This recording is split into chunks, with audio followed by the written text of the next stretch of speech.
बच्चों good morning to all of you.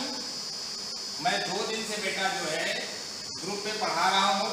आप अपना वीडियो ओपन करें और पढ़ाई करें। जिन बच्चों ने अभी किताबें नहीं ली हैं, संगारिका बुक डिपो में काफ़ी किताबें आपकी आ गई हैं और सिलेबस आप उठा लें। जिन बच्चों की फीस बकाया है, मम्मी पापा से कहें बकाया फीस जमा कराएं। यदि पूरी बकाया एक साथ नहीं हो सकती है तो बेटा किस्तों में भी जमा हो रही है, थोड़ी थोड़ी करके। और जिनकी जमा है वो बच्चे कृपया अगले मंथ की फीस जमा कराएं ताकि टीचरों का पेमेंट हो सके और टीचर मन लगा के आपको पढ़ा सकें। अब पढ़ाई की बात करते हैं। रेशनल नंबर हम ये शुरू करते हैं परिमेय संख्याओं वाला। ये इंग्लिश मीडियम और हिंदी मीडियम में दोनों में कंबाइंड लेसन है।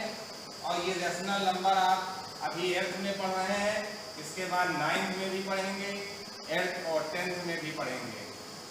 उसके बाद आपके कंपटीशन में भी रेशनल नंबर काम आएंगी कि आपकी जो नंबर होती हैं वो कितने प्रकार की नंबर होती हैं।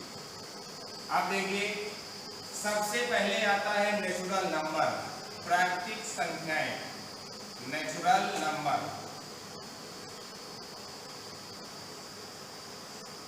नेचुरल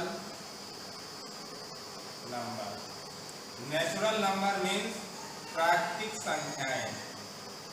प्राकृतिक संख्याएं ये क्या है? प्राकृतिक संख्याएं क्या है? आप बुक में पढ़ेंगे और लिखेंगे कि प्राकृतिक संख्याएं क्या है। क्रम,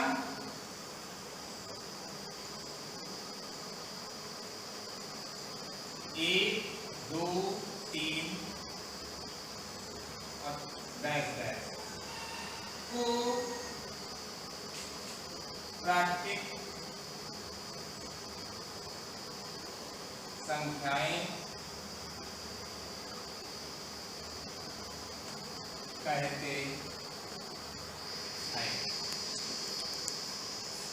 इन्हें क्रम 1, 2 और ये 3 पॉइंट लगा के इसका मतलब एंड सो ऑन, अनंत तक। क्रम 1, 2, 3 डैश डैश को प्राकृतिक संख्याएं कहते हैं तथा इन्हें किससे? कैपिटल एन, ये देखिए, तथा इन्हें कैपिटल एन से प्रदर्शित करते हैं। दोनों बुकों में डिफिनेशन लिखी है। आप हिंदी मीडियम की बुक हो चाहे इंग्लिश मीडियम, दोनों बुकों में, इंग्लिश वाली में ये डिफिनेशन इंग्लिश में लिखी है और हिंदी वाले में हिंदी में, कि क्रम 1, 2, 3 डैश डैश को प्राकृतिक संख्याएं कहते हैं तथा इन्हें कैपिटल एन से प्रदर्शित करते हैं। तो 1, 2, 3 डैश डैश आप चले जाएं बढ़ते हुए, ये सारी प्लस की होती हैं जो 1 से स्टार्ट होती है। इसके बाद आता है प्राकृतिक संख्याओं के बाद होल नंबर यानी पूर्ण संख्याएं। इसके बाद आता है होल नंबर,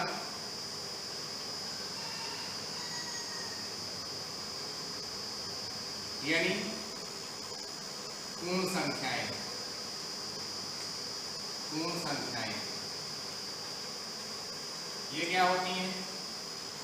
यदि क्रम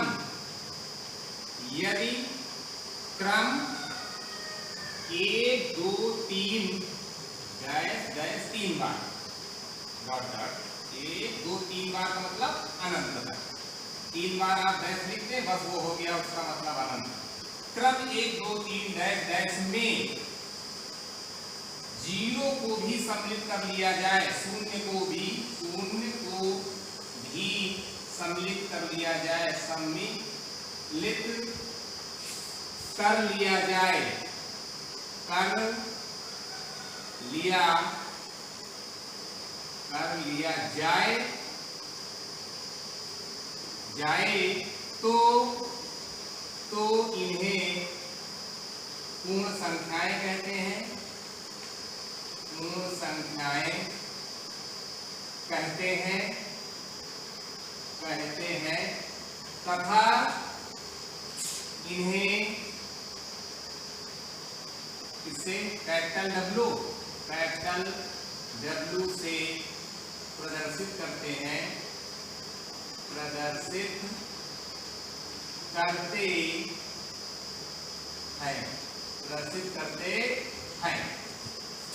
एक चीज रह गई, यहां मैंने लिखा नहीं, n बराबर ब्रैकेट में, ये ब्रैकेट में n बराबर 1 2 3 और डैश डैश डैश 3 बार, इसका एग्जाम्पल लिख दें। W बराबर ये कहां से स्टार्ट होती है, 0 1 2 3 डैश डैश 3 बार, ये हो गया। इसके आगे फिर बताते हैं, अब जरा भी ये रफ करेंगे तब ये बताएंगे। देखिए बच्चों, अभी आपको बताया नेचुरल नंबर यानी प्राकृतिक संख्याएं। प्राकृतिक संख्याओं में क्या बताया, क्रम 1 2 3 डैश डैश को हम प्राकृतिक संख्याएं कहते हैं। उसके बाद मैंने बताया होल नंबर मीन्स पूर्ण संख्याएं। यदि प्राकृतिक संख्याओं के क्रम में 0 को भी सम्मिलित कर लिया जाए तो वो क्या कहलाती है, पूर्ण संख्याएं यानी होल नंबर। अब तीसरा आता है इंटीजर, ये नेचुरल नंबर क्रम 1 2 3 डैश डैश, होल नंबर 0 को भी उसमें इंक्लूड कर लिया जाए तो वो होल नंबर, उसमें माइनस वाली संख्याओं को भी इंक्लूड कर लिया जाए तो वो इंटीजर बन जाते हैं, और यदि भिन्नों को भी उसमें सम्मिलित कर लिया जाए तो वो रेशनल नंबर यानी वास्तविक संख्याएं बन जाती हैं। तो अब तीसरे की बात करते हैं इंटीजर की, यानी पूर्णांक। पूर्णांक क्या होते हैं, यदि पूर्ण संख्याओं में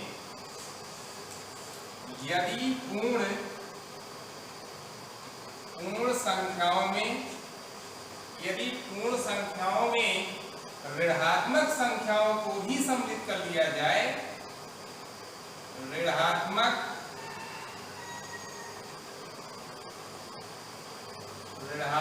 संख्याओं को भी सम्मिलित कर लिया जाए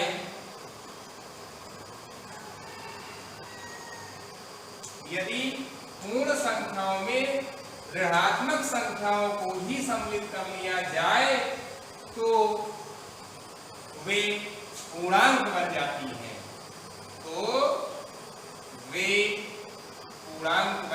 हैं, पूर्णांक बन जाती हैं। जैसे इसको जो है पूर्णांक बन जाती है, इन्हें Z से प्रदर्शित करते हैं, ये बात नहीं लिखी, इन्हें कैपिटल Z से प्रदर्शित करते हैं,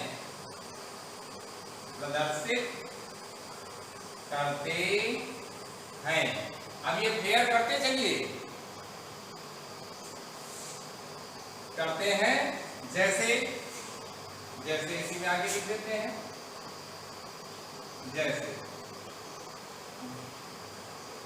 जैसे Z बराबर, अब देखिए 0 0 कामा 1 कामा 2 कामा 3 डॉट डॉट डॉट, यानी ऐसे आगे अनंत तक। इसके पहले क्या होगा, -1, इसके पहले -2 और फिर ये डॉट डॉट ऐसे और आगे चली जाएंगी। ये हो गए आपके इंटीजर। अब इसके बाद आता है रैशनल नंबर यानी परिमेय संख्याएं, रैशनल नंबर।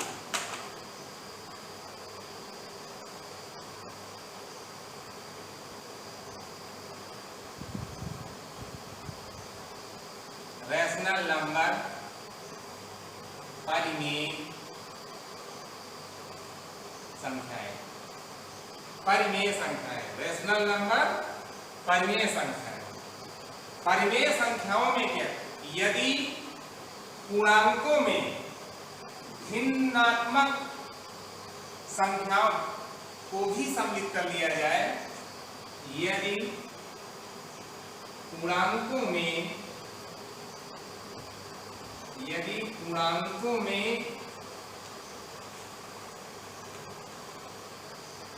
भिन्न वाली संख्याओं को भी सम्मिलित कर लिया जाए, भिन्न वाली संख्याओं को भी सम्मिलित कर लिया जाए, सम्मिलित कर लिया जाए तो वे परिमेय संख्याएं कहलाती हैं। तो वे परिमेय संख्याएं कहलाती हैं। जैसे अब परिमेय संख्याएं रैशनल नंबर क्या है, जैसे रैशनल नंबर क्या है, रैशनल नंबर देखिए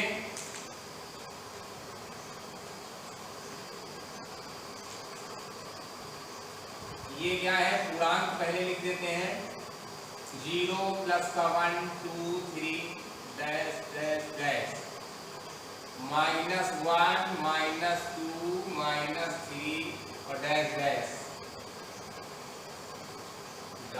डैश डैश ऐसे।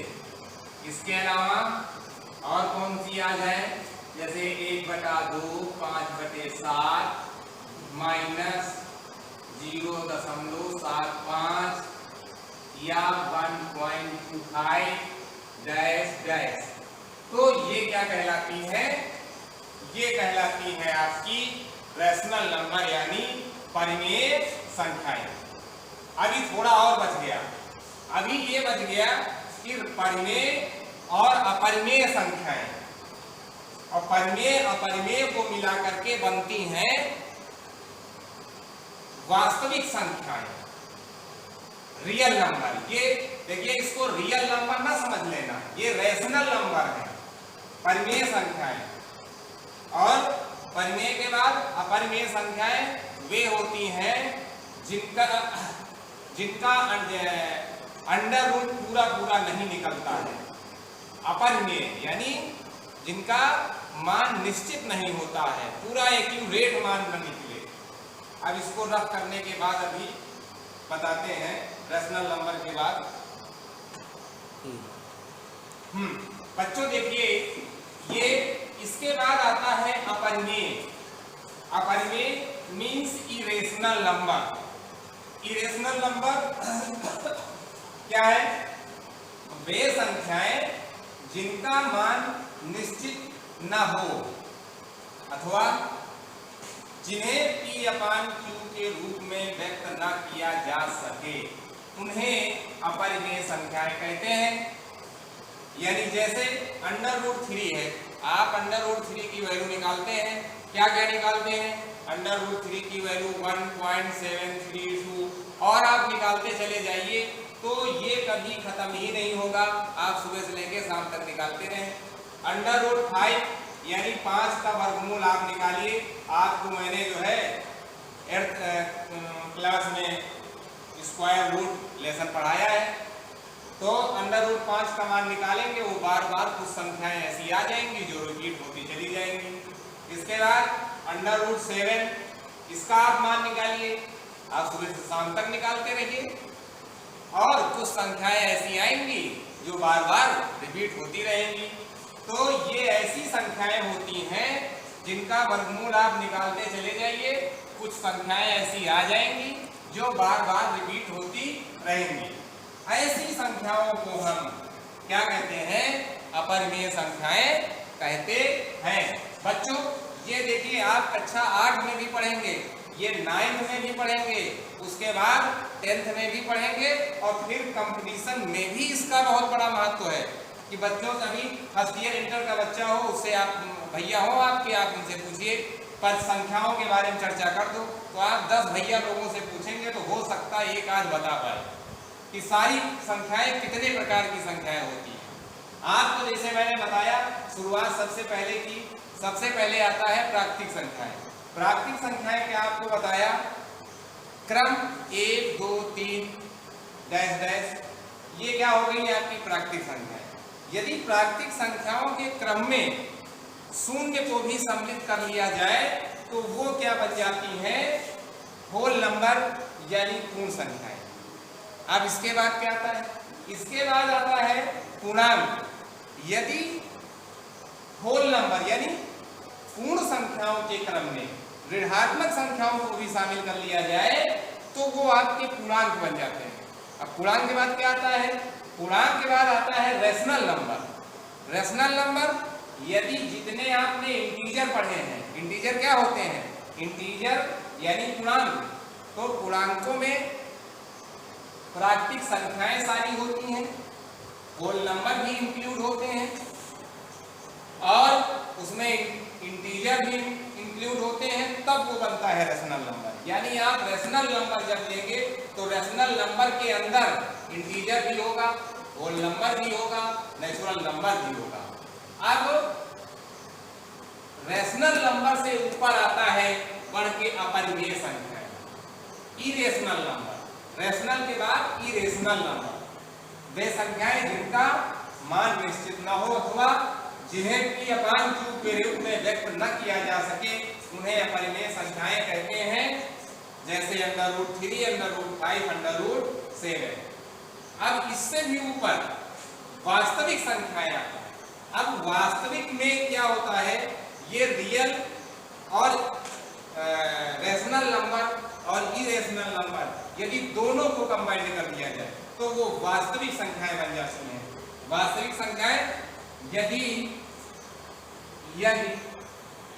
परिमेय व अपरिमेय,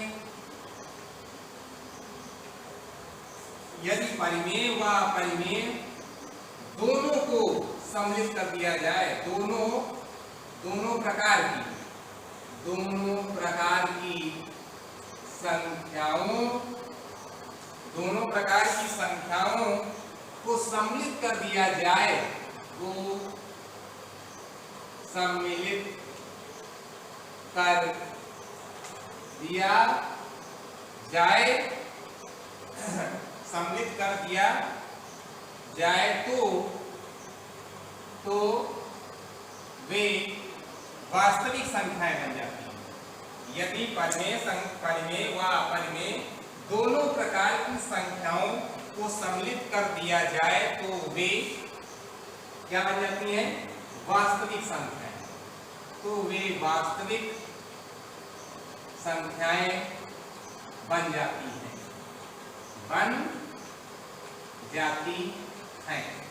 वो वास्तविक संख्याएं बन जाती हैं। बच्चों एक प्रकार की और संख्याएं रही, काल्पनिक इमेजिनरी नंबर। इसके बाद वास्तविक संख्याएं और उसके बाद काल्पनिक आता है। काल्पनिक जो इनसे अलग होती है बिल्कुल, काल्पनिक संख्या यानी इमेजिनरी नंबर,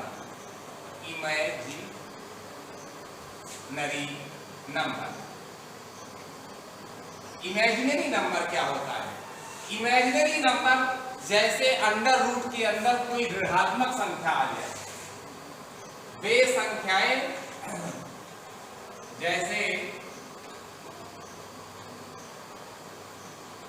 जैसे under root -5, under root -5, under root minus